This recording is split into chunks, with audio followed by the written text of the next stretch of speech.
I love how naive we were at Yeah, that time. We just didn't know any better. And there's so much of success in life, I think, can be attributed to just a tenacious pursuit of a goal. And I think if folks were to lay out all of the variables and all of the risk that was involved that we were doing, um, you know, I don't think anyone would make a rational, insane decision of to continue down that path. But sure. we chased it because it was our dream and it was fun and we were with our friends.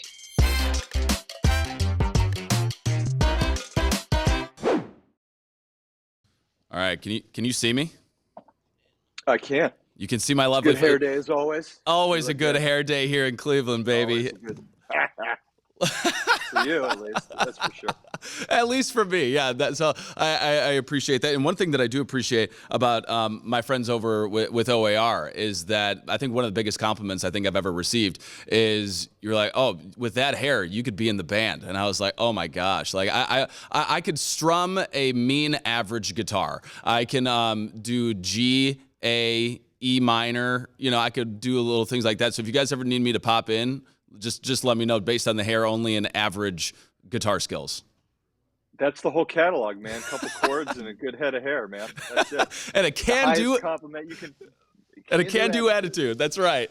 That's it. Dude, so this is a Yeah. little different. So we got together. Well, first off, I would thank you so much for coming on. I got my friend. I'm taking the liberty of saying that we're friends because we've gone back a few years now. I think back to 2018 is when we first met, when you guys were releasing the Great Lakes beer with the beer with Great Lakes, the O.A.R. beer with Great Lakes, and it was a thrill to meet you then. And then we've been able to do something just about every year, I think, ever since. So I'm taking the liberty of saying my friend Jerry DePizzo, the sax man of the band O.A.R., one of my favorite bands. Jerry, thank you so much for coming on here today. How's it going? My friend Austin, it's good to see you, buddy. Absolutely. I was Thanks nervous. for having me. What if you were just like my acquaintance Austin after my whole spiel? You're like, Andrew, it's nice to see you again, buddy. How are you? Yeah, yeah, we got Kevin, so good to see Hi, you. Yeah. Hi, Adam. How are you? I No, love it's it. good. It's good to see you, buddy, and it's always a fun catching up with you and doing some fun things on air with you, man. So I appreciate it. Yeah, so you're in your off season right now of touring, at least. Well, what is this season looking like for you? When you guys are, in the winter, you guys typically, I mean, you guys are a summer band. O.A.R. is the absolute number one summer band. You guys don't typically travel during this time. What's your days looking like these days? No, absolutely. Yeah, OAR we feel is best served outdoors on a warm summer night, and that's what we really focus on. We usually tour like June to October is probably our window of when we get out there. But it takes a tremendous amount of planning and action to get us out on the road in June. So, it's I'm almost busier when we're not on the road than when we are on the road. Are When you? we go Wow. out there on tour, it's almost like a little bit of a break and a vacation from the office part of it here. Yeah, So, because the work has been done at but that point. pretty much, yeah, that's the fun part is just going out there and having fun playing music for folks and meeting people. So that is I don't want to say it's the easiest part, but it doesn't require the most bandwidth and the heaviest lift in that regard. But there's a lot of planning that goes into preparing a tour, preparing albums, getting them up and out and things like that. And so, like, for example, we're going out in the summer of 2024. We're going to be out with Fitz in the Tantrums, a band called Ripe, and our good friend DJ Logic. And but that tour went out on sale November 14th of this year. Yeah. So it just takes a tremendous amount of planning, and the off season's as busy as the on season. Dude, so bring me back. That has to be a logistical nightmare because I was looking, and this is, I mean, one of your bigger tours that you've had, I feel like, in a while. I was trying to count. I mean, it's like 30, 40 cities that you guys are going to be going on to. Yeah. And, it's probably flights, it's buses, it's getting the crew there. I mean, that has to be a logistical nightmare. What's the kind of like the biggest thing that is the biggest stressor to make sure that a tour goes on and goes on good?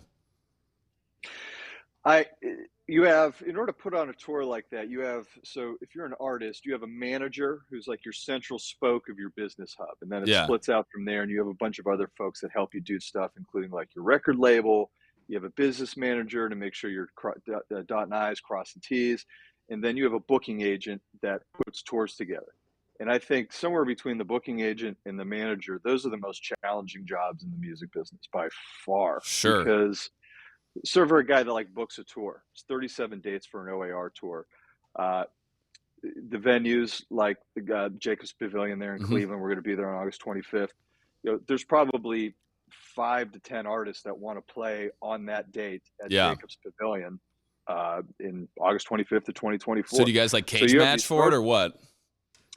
sort of close. So it's you put like a hold on it is what Yeah. they call it a hold, and then you have a hold, you have a first hold, second hold, third hold, and you essentially challenge artists and their representatives challenge each other to get all of this routing right, because it's not it's one thing to book 37 shows, it's another thing to book 37 shows so they logistically make sense to get from point A to point B night after night. Yeah. And I think it's next to impossible, to be honest with you. It's a miracle that these guys put this stuff together. So every year they put this stuff together for us, and they show it to us, and we go, that looks fantastic. And then we blow it all up and we start all over again for other stuff that we want to do. So that's an incredibly hard and thankless job to put all that stuff together. Fortunately, we have awesome folks doing that stuff, and we have an awesome team of folks out once we get all of those things routed and booked, those shows up on sale, that go and help us put the busing and the trucking and the flights and the production and all that stuff together. So it's a lot of work. Those wheels grind 24/7, 365 days a year. Yeah, and the last time I'm asking all these tour questions, like I'm going to be going on tour. I'm not. The last tour I went on was the bus tour through Ohio, where I saw you in Columbus. We had a good time, and that was like 4 days, and I was so ready to be done after just the 4 days. I couldn't imagine doing that for 3 to 4 months. What is, I mean, you guys are just like road dogs. You've been doing this since 1996. What is, how have you just built up the stamina? What are some of the things that you do just to make sure that you are, first off, staying sane, staying in shape, and then also able to get up on stage in a different city every single night for 3 to 4 months at a time? Absolutely. It's a great question. I mean, when we were first starting out, early aughts and such, we would do, I don't know, it wouldn't be surprising if we did 250 plus days out on the road a year. And we did that for Jeez. years, probably 5 to 7 years we did that. Yeah. So that allowed us, we get the road dog mentality and the moniker from that amount of work and effort, and rightfully so. These days, most of us have young kids. Yeah. All of us have young kids now. My oldest kid's in college now, but I have a 10-year-old as well.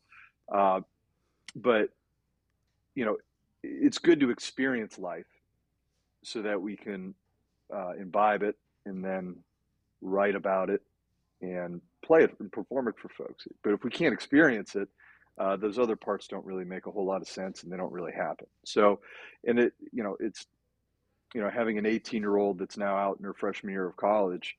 It was challenging to see her graduate because there Yeah. was a lot of that time that I just was not there.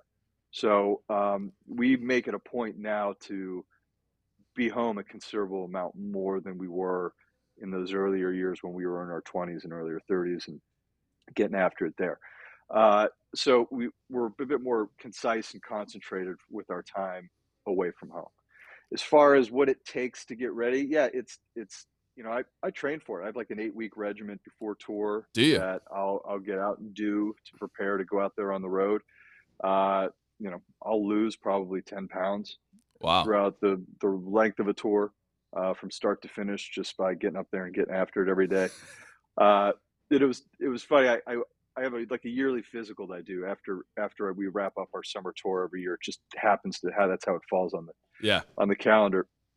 And my doc this year, he's like, "How you doing?" I'm like, I think I finally feel 40 this year, to be honest with you. So I'll be 45 in January. I was like, it took 4 or 5 years, but now I feel 40. So can I get like some steroids and stuff to like maybe like help this out? And he's like, no, Like, I you need the don't need steroids. 40-year-old I'm like, no, drugs you don't now, my understand. guy. I was like, you understand, like whatever, like give me the Tom Brady cocktail, like whatever that's in, like 8, 9 weeks a year. I'm 2 hours a day, 5, 6 days a week. Like we're getting after it pretty hard, like an athlete. So yeah, I'll take whatever they're having.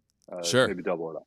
Yeah, and I mean, just I'm going back a little bit to the 250 days on the road. Like that is absolutely insane, and that was when you guys were coming up, coming out with just like the first few albums. What was that? Looking back, what did that time mean to you? As career wise, but also as a band of O.A.R. I mean, those had to have been just like the days where you look back and you're like, that's the most fun I never want to have again. It was a magical time. Yeah. We didn't. Um, I love how naive we were at Yeah. that time. We just didn't know any better. And there's so much of success in life, I think, can be attributed to just a tenacious pursuit of a goal.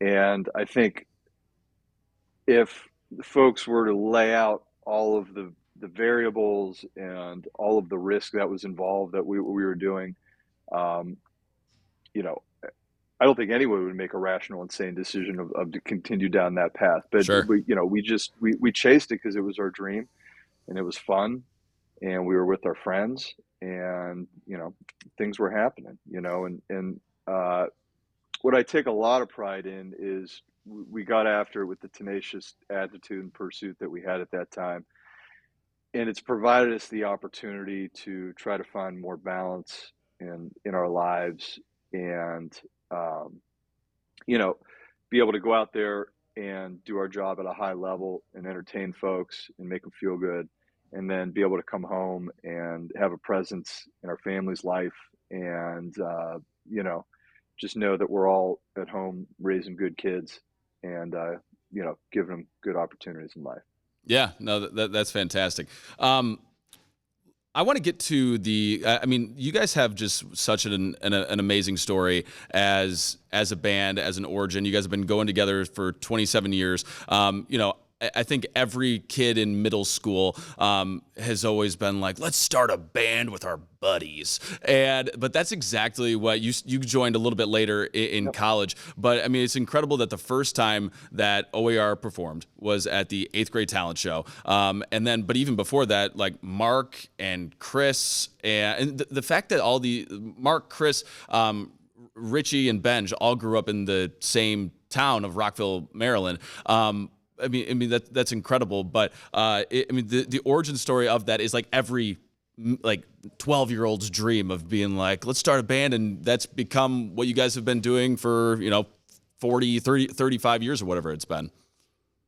Yeah, it's the quintessential band story. Those guys, those boys, and me, we're just a bunch of Goonies, essentially.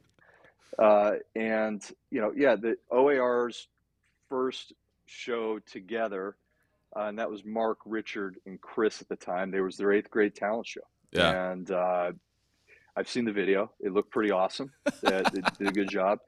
And the first album that the band has, called The Wanderer, was recorded in 1996. Those songs were written and recorded when the boys were juniors and seniors in high school. So That's they were unreal. 17 and 18 years old. So a lot of the songs that we play today, like That Was a Crazy Game of Poker, Black Rock, About Mr. Brown, a lot of that stuff off that first album, Mark was 16, 17 years old writing that stuff, which is just bananas if you think about it. That's It's just absurd. crazy. Yeah. Yeah. And it's, and to be somebody who's literally over, double that age now, and still performing those songs and finding real meaning and purpose behind them is something pretty special. But yeah, the boys, 8th grade talent show, first show, they made an album in high school. They thought they were doing pretty good, so they went to college at Ohio State in 1997. I met our singer Mark at freshman orientation Yeah. at Ohio State. What was that We ended up living conversation in like this. the first time that you guys like met and just like kind of just randomly kind of bumping each other? I know it's fate what it was, but what Yeah. was the first interaction that you had with Mark? We were walking, so we had the orientation, and there was like a group of kids like, all right, now the parents left, we got some time to ourselves. Let's go check out campus and Yeah. stuff. And so we were walking down. So you have High Street, which is like the main thoroughfare Yeah. of well, Columbus, but then also Ohio State University. So you have mostly the university on the west side of that, and then on the east side of that's all the bars and apartments and things like that. So we were walking on High Street, and there's a awesome venue there with Cleveland ties, by the way, called the Yeah. Newport. Nice. It used to be called the Agora, by the way, back in the day. Yeah. Which is a great I didn't realize Cleveland that the venue. Agora But also was in Columbus too. I just know that as like a Cleveland staple. That's interesting. it was, yeah, back in the day, like maybe the 70s, it was called the Agora. So I Mm. imagine those things were all part of the same company and program at some Yeah. point. Anyway, now it's called the Newport. In '97, it was called the Newport as well. And so I just remember, walking down High Street, just looking for stuff to get into, and being there with Mark and looking at that marquee. Has a huge marquee right out there on High Street, and just going like, wow, that would be rad. That's amazing. We knew we were in bands and enjoyed music and stuff like that. And so that was a lot of fun. And then, you know, fast forward to the, freshman, semester, those guys were in the same dorm as me. So we ended up running around together and being buddies and jamming, and, sound check turned into a show, which turned into all the shows, which, here we are today. So it's, yeah, we were at Ohio State. We spent 4 years at Ohio State, gigging. We played every, bar, house party, frat party stuff that we could muster in Columbus. And then we went to Columbus to OU, Columbus to OU to Miami, Columbus, OU, Miami, Cleveland, Toledo, Dayton, hit Pittsburgh. When we kind of grew that out to Chicago, and we were selling out like Chicago House of Blues. By our junior year, we were like, nah, this is really something, and we can really build something from this. So yeah, we hit it hard for 4 years of college. We went to class sort of 4 days a week, and then on the weekend we were. I thought you were going to say we went to were out class, in the sort of. van gigging. We did. We sort of went to class, and some dudes were studying in the van in the back, and as we're driving to Miami or Indiana or something to do shows and driving back overnight. We finished college in 2001, I think, Okay. and then just hit the road forever. Yeah. And just built a following and got on the radio, and here we are. That's pretty unbelievable. And so what were you? Did you come to Ohio State to study music, or what was your major coming into Ohio State? I went to Ohio State to be in a band. I know this sounds kind of weird, but like if you were to ask me probably at 5, 15, or even 15, like, what do you want to do when you grow up? I'd be like, I want to be in a band. Yeah. And people would just, it's an insane statement to make. It just, they're like, okay, that's good for you, Jay. That's cute. Pat me on the head. Yeah, go in your room, play your music loud, have fun. Yeah. And, and so, but I didn't participate in the music program at Ohio State. I loved doing music in grade school and high school. I was in the marching band, all that kind of stuff. Loved it. It was great, a lot of fun. But I didn't want to do that in high school or in college and stuff. So I studied management information systems in college, and I picked that because I wanted to study something in business. And I looked at the degrees that had the highest starting salary once you graduated. I was like, that looks pretty good to me. Let's do that. Yeah. So, I didn't necessarily go into management information systems, but that stuff really helped me. I mean, a big part of what we do is we operate a small business, Yeah. a cottage industry that is O.A.R. We need to be the absolute best in the world at providing people an O.A.R. experience, and we take that super seriously. So if we didn't make good, smart business decisions and operate it and run it like an efficiently well-run small business, there'd be no rock and roll to be had. So Yeah. it's a big part and a big element of what we do. Sure. And, I think that, I've heard a lot of interviews with you guys, and I think you guys are one of the few bands that I have heard talk about and fully embracing the fact that, yeah, we look at this as a small business. This is what we do. We are business partners, but also at the end of the day, you're childhood friends, you are college friends. How do you separate the business from friendship and also the creative process of the music as well? Because all of those have to be super kind of intertwined, but also, you know, I could talk to my friends differently the way that I talk to someone that I work with. Totally. Um, I think we try to treat each other with just reverence and respect, and I think that's a big part of it. Uh, Rock and roll is kind of funny because it's a completely subjective world. There's Yeah. no objectivity that exists in rock and roll whatsoever. So even if we could say, we wrote Shattered. Shattered was a hit song, Yeah. and it did well for us. Okay, great. If we were to go and follow the exact same steps with the exact same formula and create something the exact same way as we did Shattered, it would not work. Yeah. If you follow the exact same formula again, like a recipe, it's not going to taste the same. It just will not, and people are not going to react to it the same way. So it's very challenging to exist in a world of complete subjectivity. But at the same time, it's fairly liberating too, in the sense of, uh, it's our world can turn on a dime, hard left or hard right, and we control, for the most part, its destiny. So you're saying, how do we respect each other and balance that business and personal and professional relationship side of things?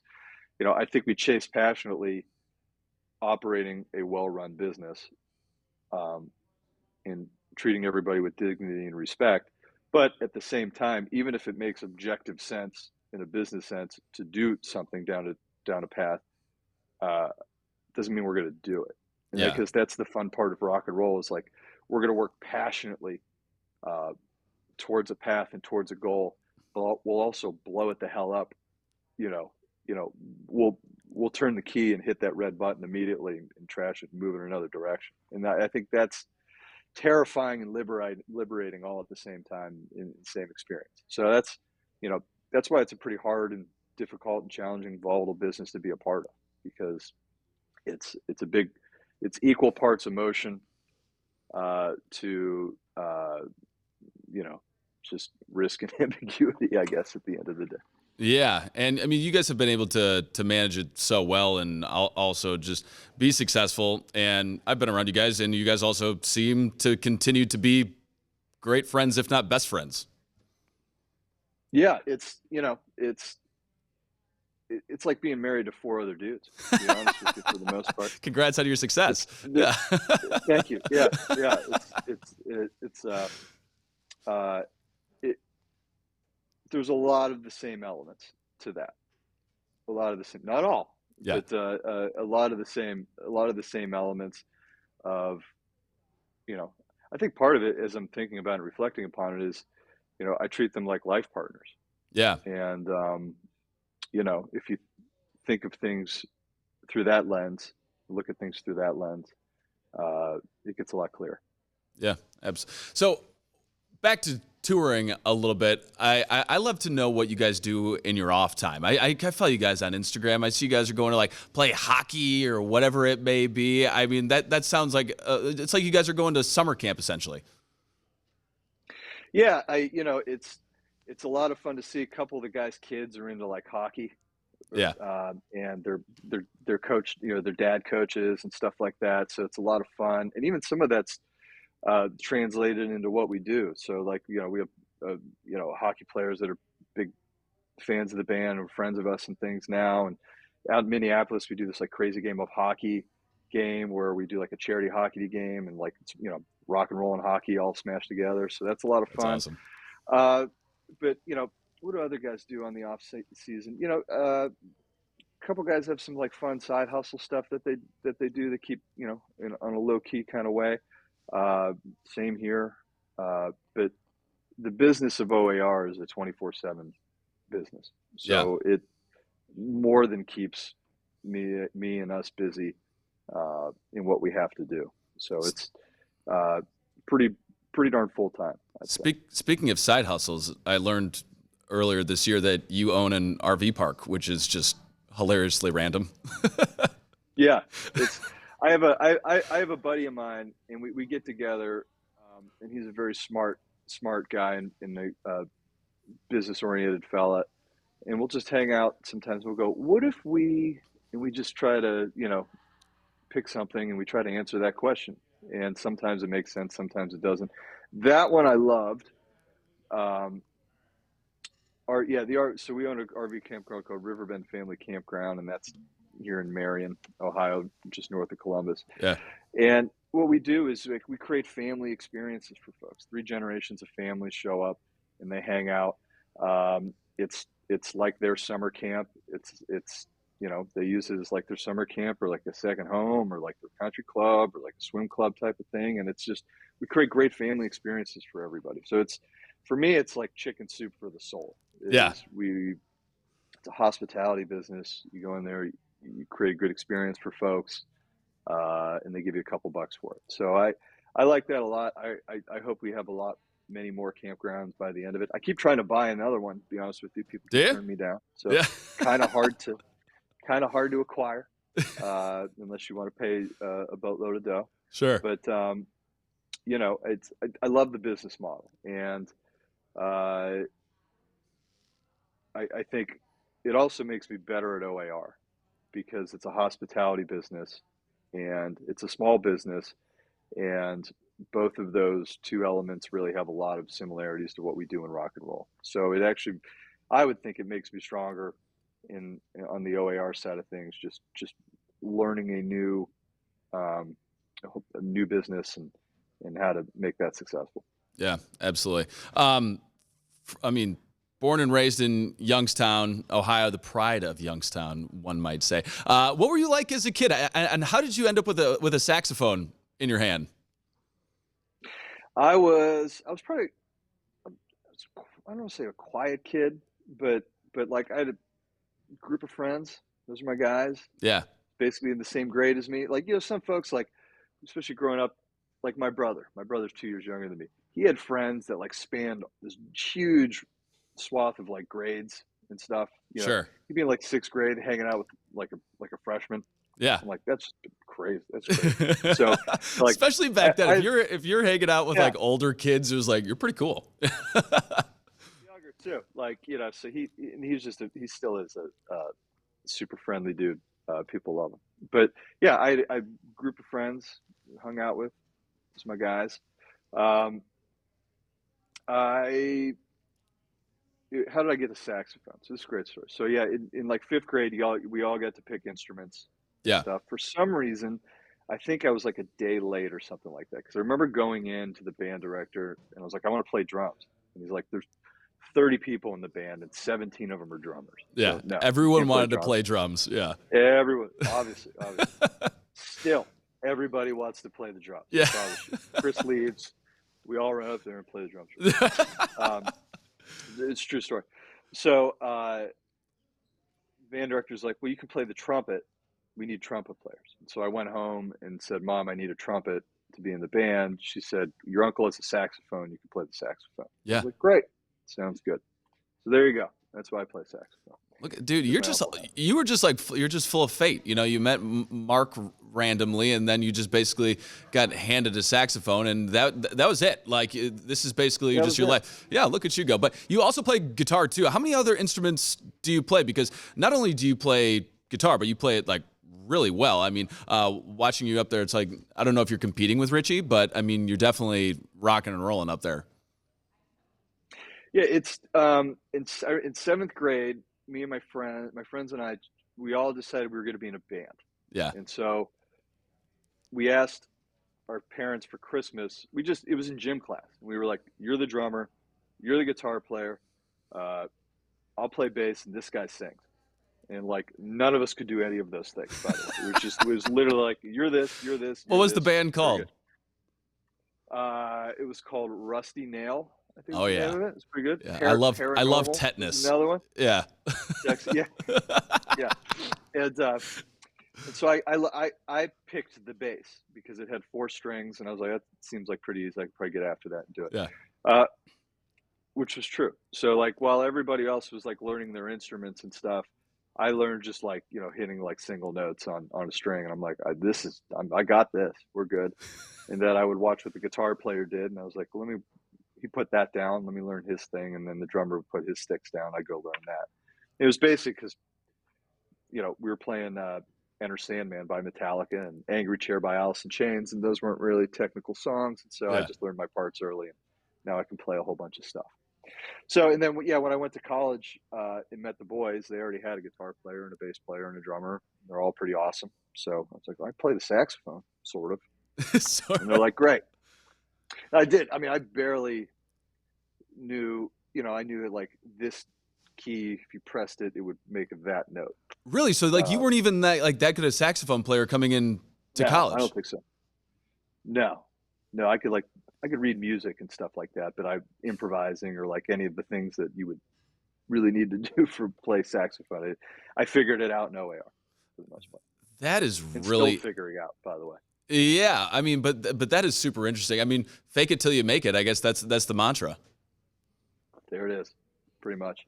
Yeah, I think my success in life really wouldn't be attributed to like a natural gift for music. I've seen people like that, and Yeah. it freaks me out because they're just wired different than the average person.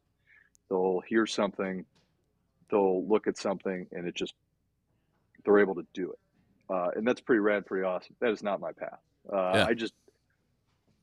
I think I'm tenacious. I have a tenacious attitude about whatever I do. So I just chase the heck out of it and hopefully find success in that. Where'd you get that attitude from? Living in Youngstown, Yeah. coming from Youngstown, probably. Um, I loved growing up in Youngstown. It was a, you know, I had a pretty good Midwest way of life, I'd say. Um, but there wasn't that feeling. I didn't have the feeling that there was opportunity for me once I finished high school to achieve the things that I wanted. And so I know I had to passionately chase that stuff if I wanted to get it. So coming down to Ohio State was great. Just it felt like opportunity to me, and you know, I think I dig. My family and I we take big cuts, big swings at stuff. We don't necessarily always connect, but I think that's something I take pride in is that um, you know we take big swings, big risks, and we chase it vigorously, and you know hopefully there's success that comes from that. That's usually my formula. It's like let's do this and we'll just try like hell. Hopefully it'll happen. Sure. Yeah. I mean, and you've been able to. I mean, talk about a risk. I mean, going into a band and being like, "Yep, this is going to be my source of income." Oh, it's insane. That's It's insane. insane. Yeah, I So what was? recommend it to nobody. Yeah. It's, yeah, just What, because of the risk. It's just bananas. It's yeah. a not a logical thing to do. If you were Yeah. to look at it objectively, for like you know, I'm going to have a career. You know, I'm going to have some sort of like guaranteed or steady stream of income and things like that. And like, look, OAR is wildly successful. Yeah. You know, if you were to ask most artists in music uh, to pick OAR's career or their own, that most folks would probably pick OAR's. But even still, it's wildly challenging. The music business is just wildly challenging and risky. And uh, again, earlier I said like I think probably what made us successful was not only our tenacity and our willingness. In fact, we were talented, but we were willing to chase it. But our naivete of like we didn't know any better but to do it. And I think if we knew everything we did today at 20, you know, we would probably stumble and not make the same decision. Yeah. For sure. What is something different that you know now, or just that maybe in like the either the writing process or just career wise that you wish you would have known at 20, besides just like the reality of the risk that you were taking, but like in terms of being an artist? Um, that virtually all opportunities will come from within and from us. Um, we haven't had the career where there'd be a big machine behind the artists to put pieces in place and things like that. Now we have a talented team. We have talented representatives that are, very influential and powerful in the music business and Yeah. things. Uh, but and it's not a slight against anybody. It's just I mean, the music business, especially, as you progress through it, as we progress through it, it doesn't get any easier. And the next day is not easier than the day before it. It's just not, because it gets more challenging to do what we do as we progress and get a little older and a little wiser. So I would say, yeah, the biggest challenge is like every opportunity needs to come from within, and manifesting those day after day, year after year, opportunity after opportunity is real effing hard. Yeah, yeah. I mean, and you guys are like, now it's like the Vogue thing, thanks to Gary Vee, of like, be a grinder, grind, grind, grind, grind, grind. I mean, like, you guys were grinding before, like, that was even a thing to like even talk about, as I'm smacking my microphone out of my face. But what, I mean, was there ever a time when you guys are on the road, or like even just like relationship wise, where you're like, this isn't adding up? Like, was there ever a time where maybe like the band was on the verge of being like, hey, this isn't worth it any longer? No, I don't think there's a collective decision like that. Yeah, I'm sure everybody has all kinds of gears that turn in their head every day. It's a hard job. It's a hard yeah, business.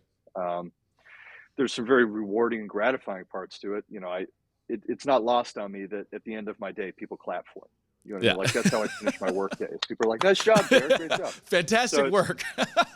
yeah, it's awesome. Awesome. You know what I mean? So I know if you're working if you have a corporate gig, or you're an electrician, or you work on the line for GM up in Northeast Ohio. I would imagine most of your days do not end with people clapping for you and giving you a standing ovation. So that's not lost on me, that aspect of what we do. And but also, it's not healthy to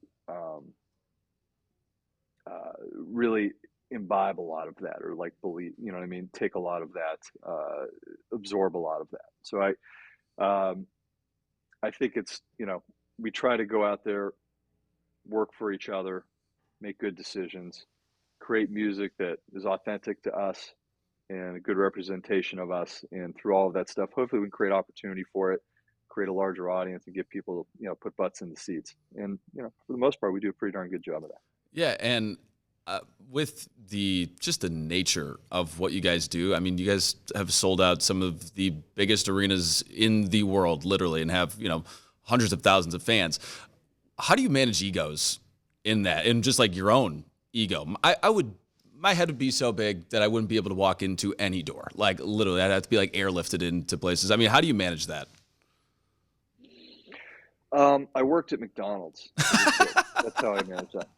I love I mean, that. honestly, like when if and everybody should work the drive-through window at McDonald's for a month of their life, because it will teach you how to treat people. Yeah, To have a guy to be 17 years old and have a grown man, probably my age now, screaming at me, violently shaking because his Big Mac did not have pickles. It was supposed to have pickles, and we forgot to put pickles on it, and like throwing a drink, screaming at somebody's face, and being able to absorb all of that, keep a cool, calm demeanor, and de-escalate it, and just move along with the day, was a wildly important skill to have. And I think it just gave me a good sense, that and many other things just gave me a good sense of empathy for folks. And so it just gave me a good healthy dose, I think, of how to treat people, and then also understanding um, people being very passionate about what we do, and sometimes having that translate to us personally, having a respect and a reverence for that, but then also keeping it at arm's length to make sure that, uh, I said people clap for me at the end of the day, but some days that doesn't happen. And yeah, what I don't want to do is have to rely on people clapping for me to have self-worth in my life, which I don't. So yeah, I try to, yeah, that part of it. I think another part of it too is, I've been Married for, we're going to go on 20 years in 2024. So having a great life partner that keeps me grounded and humble is a big part of that too. Yeah, that's awesome. I love that. Um, Ocean's Calling Festival. I want to get to this. You guys originally had this, and then COVID shut it down, or was it the hurricane that shut it down? Originally 2 years ago, and then you guys finally had it last year. It's coming back. Where, I mean, you guys had huge names there. Obviously, you guys are playing there as well. But where did the idea come for this, and what can people expect this year? It's in Ocean City, Maryland. Yeah, this is awesome. So we played in 2019. This, or it was early 2020. I apologize. This festival out in Arizona called Innings Festival, Okay. and the gentleman that puts that on, the guy, the operating entity of that, this guy named Tim Sweetwood, and he works with C3 Presents, and C3 does like Lollapalooza. They do Austin City Limits, stuff like that. So Yeah. they do huge festivals and all kinds of stuff. And so Mark had got friendly with him backstage and pitched him on an idea that we had at the time, which was to do like a town takeover, go like a ski town, and like all of it would turn into like O.A.R. stuff. Yeah. And he goes, "That's a Ambitious. terrible idea. Let's do something else." And so, which, Tim's a smart guy, rightfully so. And so we're talking about a couple different things, and oh, his thing was like, let's do something in your home areas, and let's focus on that. And so the other four boys in the band grew up in Rockville, Maryland, and Ocean City had come up as an option to that. And I love that idea because I went to Ocean City as a kid as well. Oh, That's about a 6.5, 7 hour drive. So, in the 80s and the 90s, you got to pack a van full of kids. That's about as far as you can get in one day without driving that van straight into a tree. So absolutely. it's uh, so I love that idea, and I thought there was a Midwest connection to that as well.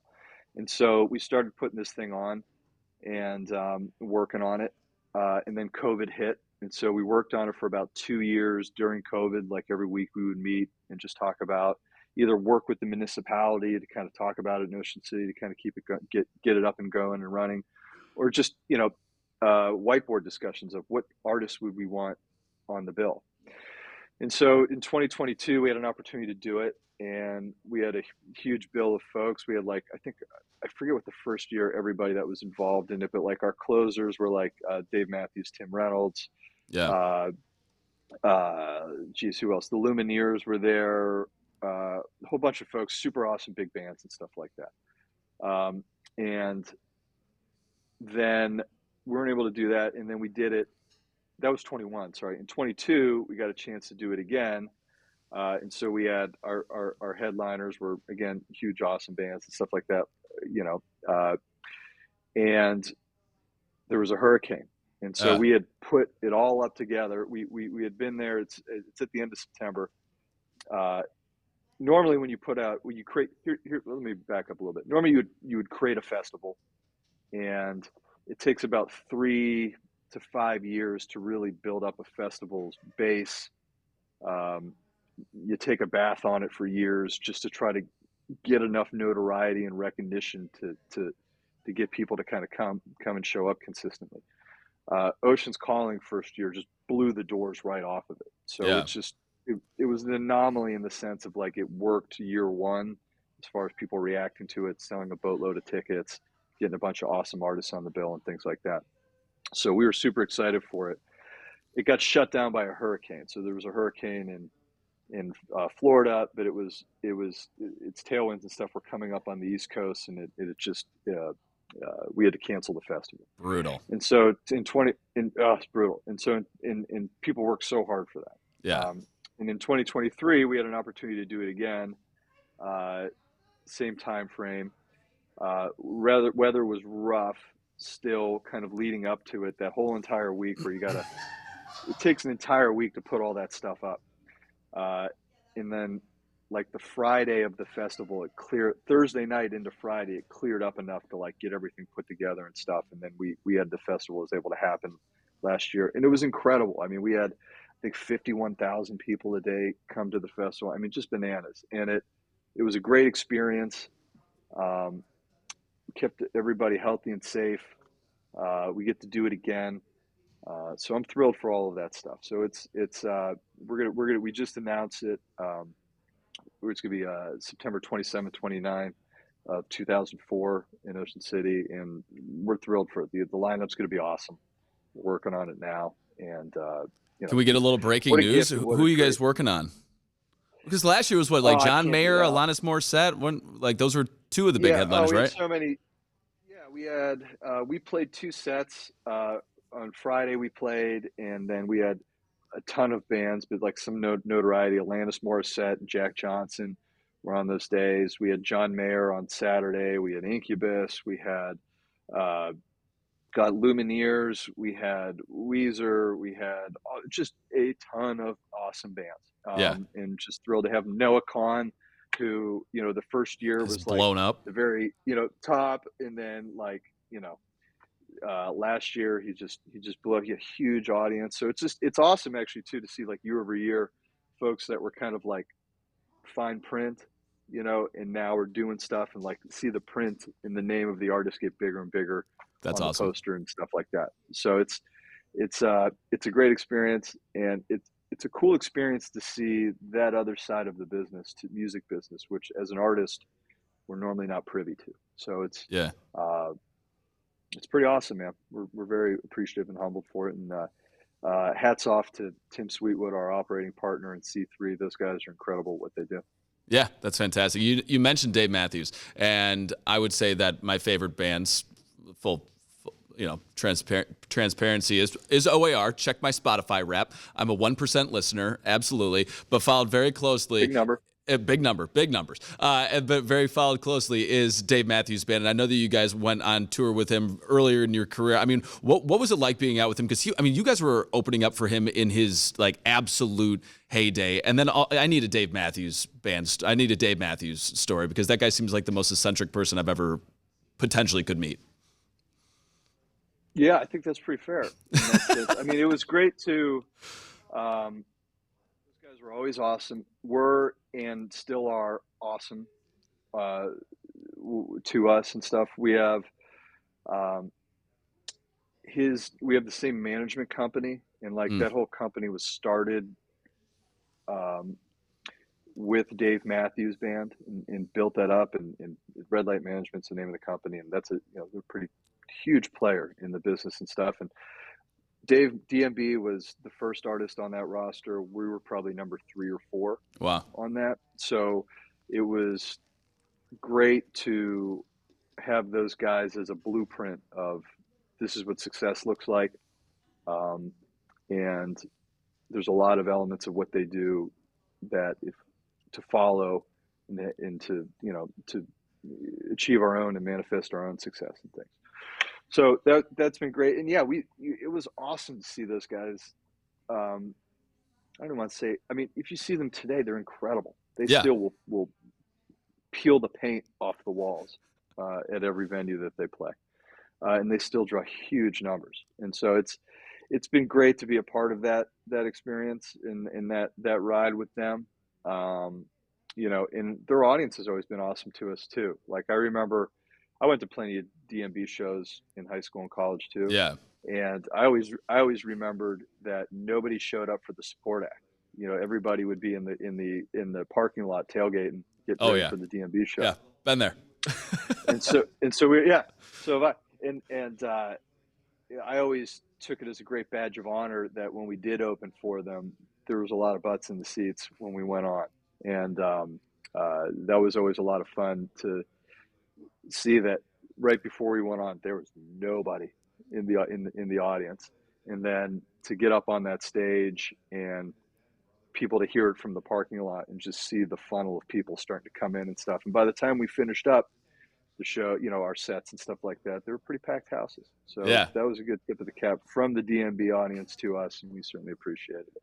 Yeah, I mean, but also like it's not like you guys are like I don't know, a rap group or a country group or something like that. I would say like you guys are genre-wise somewhat interchangeable. It makes sense that someone would listen to O.A.R. and Dave Matthews Band, so that totally makes sense. But what a pinch me moment that had to be for you to be. I'm assuming he was an influence if you're going to see him in high school, in college, and then now going on tour with them. That had been unbelievable for you guys. It was great. Yeah, I mean, we had a couple of those moments in our career.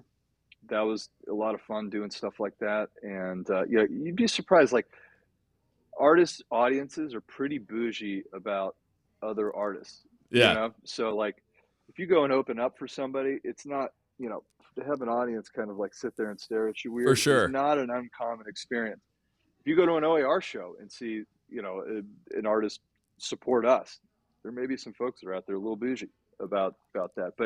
And so I always really appreciated the fact that when we went out and we would entertain the DMB audience, or like we were out with the Goo Goo Dolls last summer and stuff like that, to go out and to be warmly embraced by folks.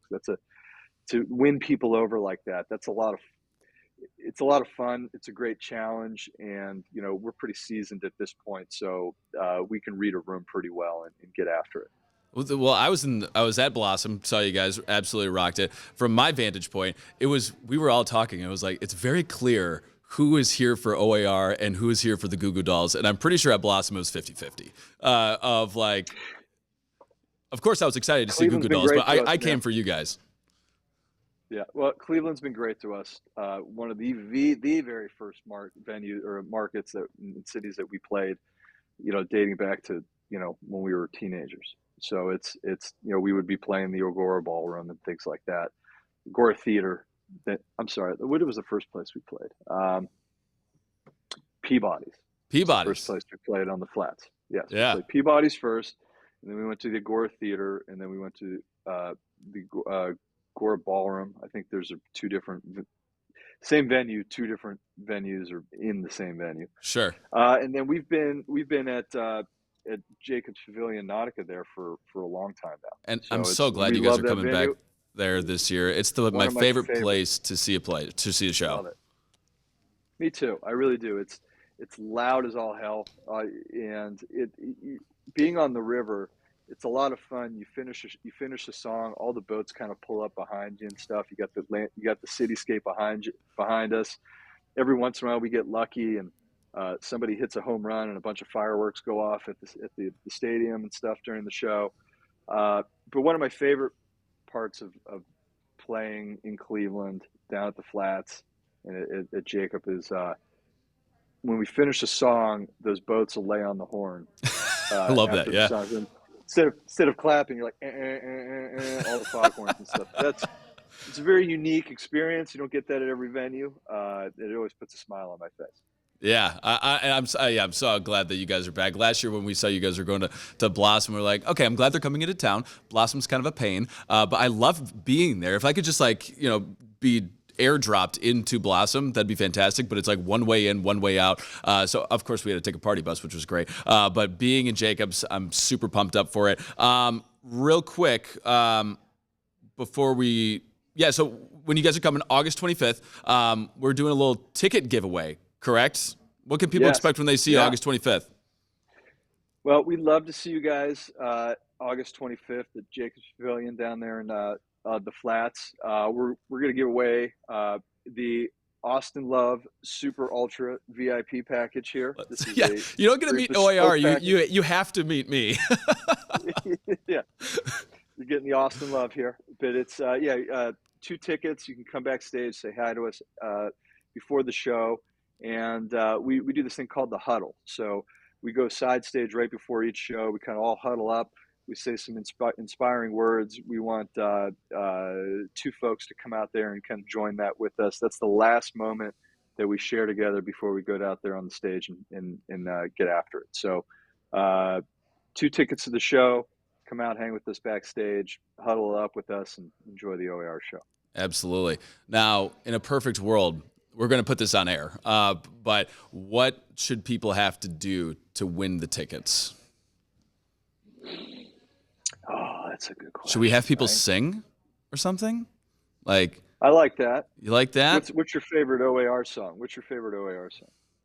My One of favorite them, one, just to Ocean's belt Calling. out, like, is This Town. What would it be another one? Crazy Game of Poker. I feel like it has to be a hit. You Yeah. know, so that majority of people know. So this is a sort of embarrassing but funny story. I'm ADD, so I get into just like if there's a random thing that comes up, I'm like, I'm in. Let's rock and roll. So we had like 2 hours before we were going to. We had like an hour before we were meeting friends for a Guardians game, and they had a Nickelback. Like Nickelback was coming into town, like awesome, and they had a competition where you sent in a video, and the best person to sing Rockstar got to sing Rockstar on stage with Nickelback. So I'm like, absolutely, I'm doing this. So I set up like this whole thing, the video down in the basement. I'm wearing a wig. I smash a beer, and then I go to submit the video on their website. And I was like 2 hours late. They ended the competition at noon. Who ends a competition at noon? And I ended up just like making this whole video. Maybe I'll have to release it just for absolutely nothing. And my wife was like, "You are an absolute idiot." Well, you're a tenacious individual. I'll say that. That's what I'm talking about. Passionate fellow there, buddy. So Yeah, maybe we'll do something like that. I think that'd be fantastic. I like Jerry, it. thank you so much for your time, man. I cannot wait to see you guys August 25th. For anyone that is joining this competition, I mean, it's going to be, one of the biggest honors of my life was being able to join the circle before going on stage. I mean, it was awesome that you guys, I was like, are you sure you want me to do this? I feel like I was just impeding on some sacred space, but you guys are top-notch, fantastic individuals, and I cannot wait to see you August 25th. Where can we follow you? Where can we follow the band? Where can we get tickets? Where can we find more information on Ocean's Calling Festival? Absolutely. Yeah. So for all things OAR, visit liveoar.com. You can follow us on all socials at Of a Revolution, and Ocean's Calling information for all things Ocean's Calling. Visit oceanscallingfestival.com. Dude, you're the man. Anything else you want to get off your chest? It's good to see you, buddy, man. Always fun hanging out. It's always a pleasure. And look forward to seeing you up in Cleveland, man. So when's the get next you down live to album? Columbus a little bit too. I would love to. When's the next live album coming out? We're gonna announce more details this summer, but we're gonna do one this summer. In Cleveland. So we'll shoot it summer. We're gonna shoot it in summer. Not sure where yet, but we're gonna record it, shoot it, and stream it this summer. Oh, I love it. Love it. All right, let's get together soon. Jerry, you're the man. Yeah, buddy. All right. Good to see you, man. Appreciate it. Thanks, Austin. Absolutely. Thanks so much for coming on. Appreciate you, bro.